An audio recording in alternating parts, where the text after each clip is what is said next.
Assalamualaikum warahmatullahi wabarakatuh. Sahabat Philip Online kembali lagi dalam program podcast. Saat ini saya sudah kedatangan tamu yang luar biasa. Kita akan membahas mengenai persoalan industri dan pekerjanya tentu saja. Mengingat Cilegon saat ini memiliki investasi mencapai 36 triliun. Tapi persoalan ketenaga kerjaan dan gaji tenaga kerja sendiri masih bermasalah. Nah, saat ini saya sudah kehadiran salah satu praktisi ketenaga kerjaan ya, terutama di bidang industri. Apalagi di Cilegon ini lagi ada mega proyek sebuah perusahaan asing yang sedang membangun pabrik. Gimana kabar Pak Satria? Oh baik, alhamdulillah. Ya, Pak Satria ini praktisi yang udah, pokoknya kalau untuk masalah ketenaga kerjaan, masalah industri, sudah luar biasa ini pengalamannya. Untuk saat ini mungkin sahabat Ilipota loh, Pak, kenapa harus berbalik gitu, berbalik posisi duduknya ya, kita melindungi narasumber ya untuk saat ini. Aman ya Pak? Aman, alhamdulillah. Nah Pak, beberapa hari terakhir sempat ada masalah para pekerja yang menuntut upah karena tidak sesuai. Upah di Cilegon itu kalau tidak salah sekitar 4,6 juta UMK. Iya. Tapi realisasinya ternyata banyak ribuan pekerja di kawasan industri yang digaji sekitar ada yang sampai 2,6 juta. Ini kan jauh banget. Gimana nih Pak? Di bawah ya.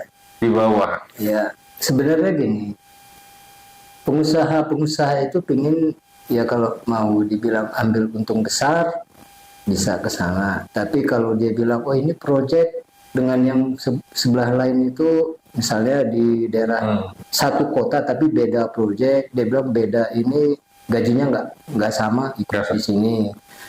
Yang perlu itu sebagai HR itu kita harus memberitahukan ke pimpinan perusahaan itu standar dari upah yang ditetapkan oleh pemerintah setempat, baik itu dari bupati atau wali kota. Nah, memang kendalanya orang asing ini beberapa dari negara lah yang agak sulit gitu ya untuk ngikutin peraturan di Indonesia, hanya ingin belok-belok. Mungkin faktor untung atau kalau khususnya yang sekarang ini di Cilegon kan banyak proyek ya. Yeah. Atau dia memang pas lagi biddingnya karena pingin masuk tapi kecil sehingga mengakali dengan upah. Kalau material dalam perhitungan kan dia udah pasti sama. Tapi kalau upah, ya ini tergantung juga pemerintah setempat yang mengawasi. Ya setiap tahun kan ditentukan UMK sampai kemudian di 2023 ini ditetapkan 4,6 juta sekian gitu. Yeah. Itu kan udah standar basic berarti. Betul. Kalau tidak terlaksana sampai 4,6 juta, ada konsekuensi hukum nggak ya? Oh ada. Itu ke pengusaha ada konsekuensi hukumnya, ada di undang-undang. Jadi ada denda berupa materi dan denda penjara.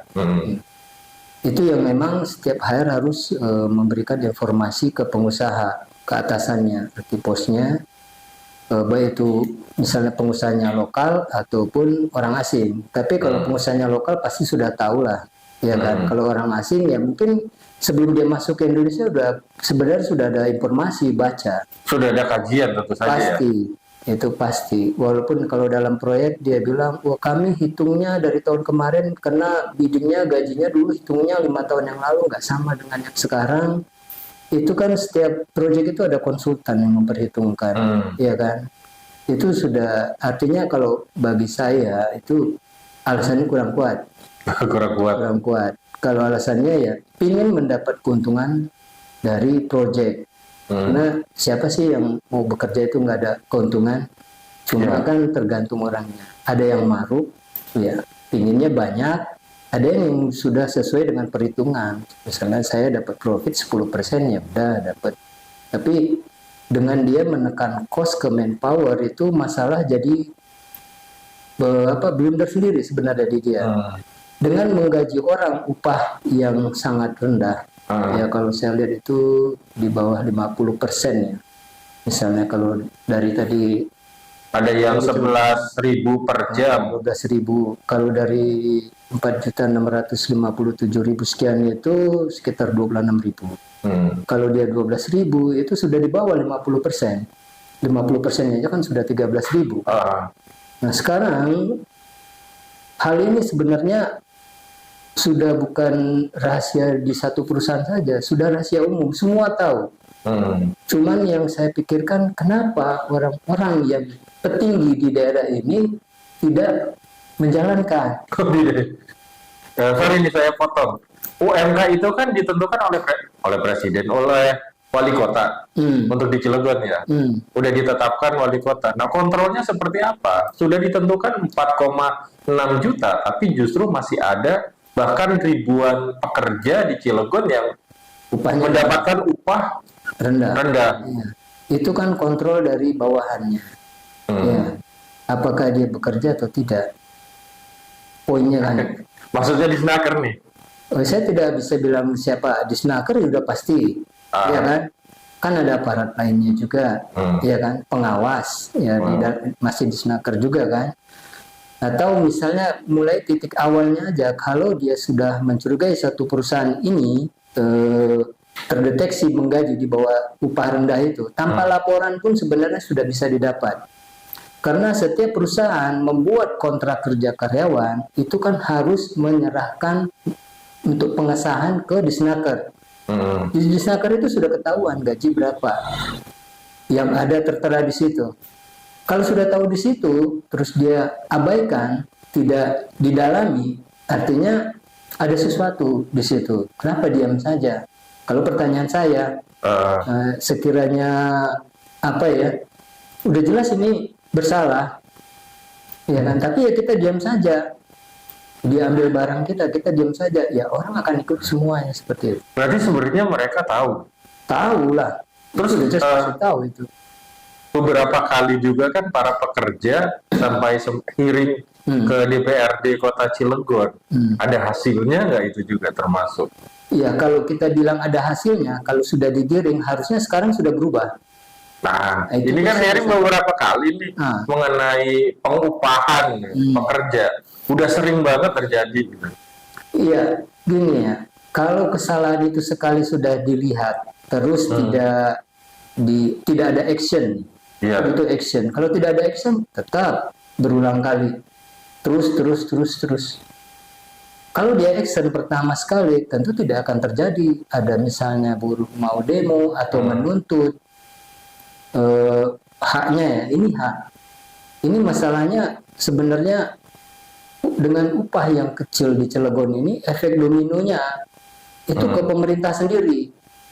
Dengan yang gaji di bawah 50% UMK itu tidak ada pendapatan income untuk ke pemerintah. Sedangkan minimal yang terkena PPh itu kan sekitar 5 juta ada PPh yang bisa masuk income. Ya. Masuk retribusi, pajak. Iya, pajak PPh 21. Kalau misalnya dia kerja lembur overtime sampai istilahnya dari matahari terbit sampai mau tenggelam, itu udah long, udah panjang, udah lembur. Sedangkan standarnya itu kan dia kalau di proyek dia 7 jam sehari, 5 jam Sabtu, ya kan. Tapi dia aktualnya kalau 7 jam dia kerja dari jam 7 pagi sampai jam 15. Nah kalau dia setiap hari harus jam 18, itu kan lemburnya banyak. Sementara yang dihitung 4, 6, 5, 7 itu kan terhitung dari jam normalnya ya. Dari jam pagi sampai jam 7 pagi sampai jam 15. Nah sisanya kan hitung lembur. Nah yang 4, 6, 5, 7 itu kan segitu. Kalau di setiap hari lembur harusnya lebih. Ya kan, tapi kenyataannya kan mereka tidak mendapatkan seperti itu. Kalau misalnya cuma dapat 50% dari yang ditetapkan pemerintah, artinya pemerintah dia tidak menghitungkan nanti aktual pertumbuhan ekonomi dia. Untuk tahun depan dia bagaimana menghitungnya? Kalau di sini kebanyakan saya lihat pemerintah hanya menggeber untuk penyerapan tenaga kerja. Betul, itu memang harus semua warganya mendapatkan pekerja hak. Itu bagian dari hak ya? Iya, saya setuju sekali. Setiap orang berhak mendapatkan pekerjaan atau membuat sendiri pekerjaan. Tidak harus tergantung, tapi setiap orang berhak untuk mendapatkan pekerjaan. Cuma kita pikir layaknya yang dia dapat. Ini yang paling bawahnya. Yang paling bawah ya kalau udah segitu, dengan nilai segitu tidak ada income pemerintah. Iya. Ini kan penetapan sudah 4,6 juta. Iya. Terus kemudian ini kan banyak subkon atau menkon nih yang bermain sampai kemudian upah itu sangat rendah. Apakah tidak mampu untuk membayar sesuai dengan UMK yang sudah ditetapkan wali kota? Saya pikir ini mega project ya. Mereka itu bukan perusahaan miskin. Tidak mungkin. Berarti udah terukur dong dari awal. Sudah pasti. Setiap proyek itu dibuat, itu kan dia punya konsultan dalam menghitung biaya, dalam menghitung bagaimana pelaksanaan proyek, dari cost, dari material, ya kan, cost manpower itu semua sudah ada hitungannya. Kalau dia bilang nggak mampu ini, ya dia harus hitung yang apakah benar. Ya saya tidak salahkan konsultannya, karena konsultan itu kan juga orang hebat sebenarnya. Apakah si pelaksana proyek-proyek di lapangan ini buang badan karena hitungan kami cuma dapat proyeknya sekian sehingga kami tidak mampu membayar? Nah itu nggak masuk akal juga bagi saya, karena kan sudah pasti harus pertama mengikuti peraturan pemerintah di negara kita. Itu yang jadi masalah. Saya pikir pemerintah di sinilah, karena rahasia ini bukan rahasia umum. Tadi Bapak juga sudah terangkan, sudah berkali-kali dipanggil dewan, ya kan, dan sudah tahu. Kenapa? Kalau saya pikir sampai harus berkali-kali. Kalau sekali dipanggil dia nggak bisa, dua kali nggak mau, intinya udah berkali-kali, disegel aja, tutup aja itu proyek dulu sampai dia mengikuti peraturan dari pemerintah Republik Indonesia, karena Cilegon masih Indonesia, ditetapkan sampai meskipun itu perusahaan asing. Meskipun perusahaan asing, karena dia bekerja di Indonesia. Iya, berarti harus mengikuti regulasi yang ada di sini. Iya betul, dia harus ngikutin di negara ini. Semua kan kita kan ngikutin peraturan negara kita juga, iya kan. Mereka pun bekerja di sini harus ngikutin yang sama gitu. Tidak ada pilih kasih, orang asing boleh gaji rendah. Ya buat apa investment di sini? Kalau dihitung sekian ribu orang yang bekerja dengan upah rendah dan seharusnya dibayar dengan normatif, artinya 2 kali ya. Artinya perusahaan itu sudah membawa keuntungan seberapa? Kalau misalnya berapa orang di sana bekerja? 5.000. Rata-rata kalau misalnya dia kerja dengan lembur, dia bisa dapat 9 juta atau 10 juta dengan long time kerjanya ya, include dengan lemburnya. Itu kan artinya kalau dibayar separuh, artinya setiap perusahaan mendapatkan berapa? Taruhlah 4 juta 500 atau 4 juta kali misalnya 5.000 orang, berapa miliar satu bulan yang dikeruk sama mereka. Dan itu harus dibayarkan harusnya untuk hak karyawan kan. Tapi dengan bikin perhitungan gaji, dengan membuat perhitungan yang licik, sehingga seolah-olah itu sudah memenuhi standar. Mungkin saya nggak bilang orang-orang pekerja itu bodoh.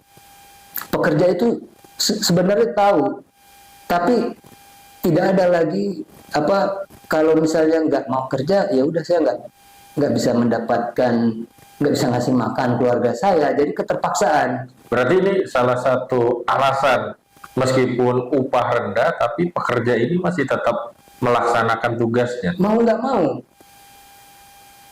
mau saya harus kerja, walaupun saya nggak punya tabungan pas-pasan, tapi keluarga saya, anak saya, istri saya harus makan. Simpelnya kayak gitu. Iya.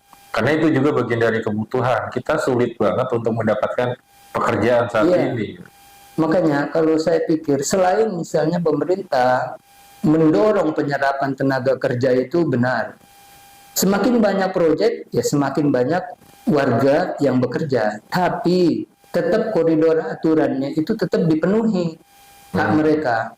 Kalau misalnya dia bergaji 9 juta ya, nggak usah cemburu misalnya orang yang di office cuman gaji kerja di kantor yang 6 juta 7 juta, karena kuli ini pekerja kasar, kerja lebih berat.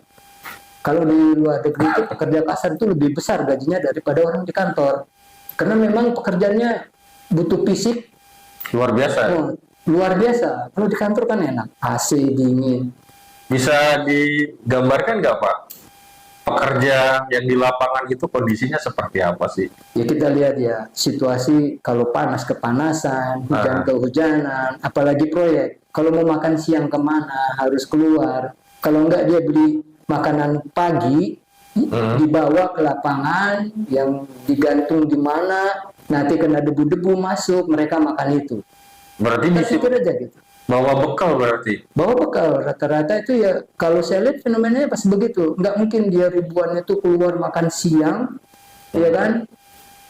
Nggak ketampung nanti. Kebanyakan rata-rata pagi-pagi sebelum berangkat dia bawa. Oh, ternyata tidak mendapatkan jatah makan. Enggak. Kalau di proyek itu di sini saya lihat tidak ada.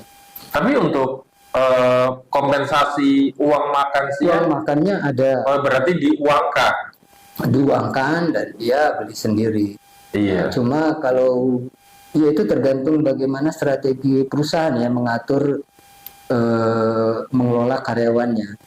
Kalau kita sebagai AHR ini kan pelayan pekerja ya, bagaimana melayani. Tapi kita juga nggak bisa memutuskan 100% yang apa sebenarnya itu normatif, karena ada atasan lagi. Seperti kita lihat lah, angkutan pakai truk. Kalau saya lihat kan miris, sudah kayak bawa kambing. Nah, setiap pagi saya sering lihat tuh mulai dari Jalan Damkar, Cilegon sampai kemudian ke arah Merak, banyak mobil bak terbuka atau pick up yang mengangkut para pekerja. Iya. Berarti mereka ya sebenarnya pekerja yang ada di lapangan itu. Yang jelas kan pakai helm, APD-nya ada kan. Iya. Jadi kalau saya bilang itu humanity-nya juga kurang. Ya, artinya Idealnya seperti apa sih Pak? sebagiannya kan ada bus. Idealnya pakai bus lah. Iya kan? Bus buat bawa karyawannya ke dalam, karena dari depan ke dalam kan jauh jalan, apalagi berdebu di tanah sana berpasir. Iya kan?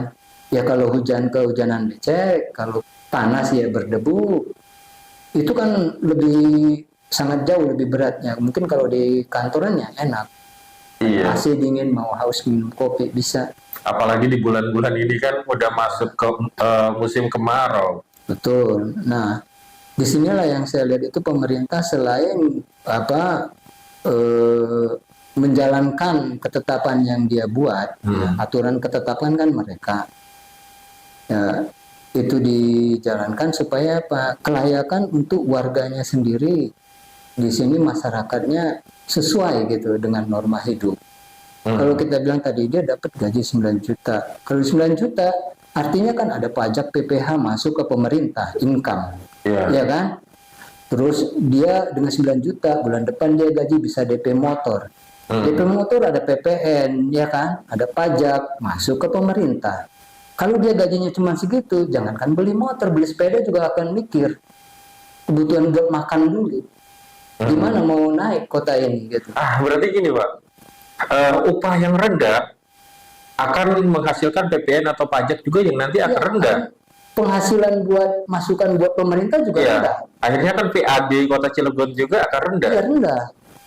Walaupun misalnya pemerintah di Cilegon ini, warga saya udah banyak kerja semua, tapi tidak ada pendapatan yang masuk. Kenapa? Karena gajinya rata-rata tidak kena PPh.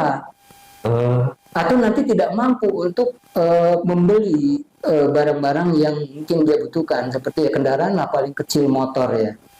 Kalau beli sepeda kan nggak ada ininya, PPN paling ke toko-toko kecil kan. Kalau beli motor kan ke dealer ada PPN masuk ke pemerintah, ya kan. Nah yang nggak punya SIM dia bikin SIM, ada masuk lagi ke pemerintah. Nah uang yang masuk ke pemerintah kan buat pembangunan, buat gaji pejabat-pejabat juga. Makanya kalau saya pikir supaya mereka naik, ya kan, gajinya ada income pemerintah buat gaji pejabat. Jangan nanti udah nggak ada income pemerintah, gaji pejabat tetap terus. Malah nanti, wah banyak tunjangan inilah, itulah, habisnya nggak jelas. studi banding sana sini, tapi hasilnya apa?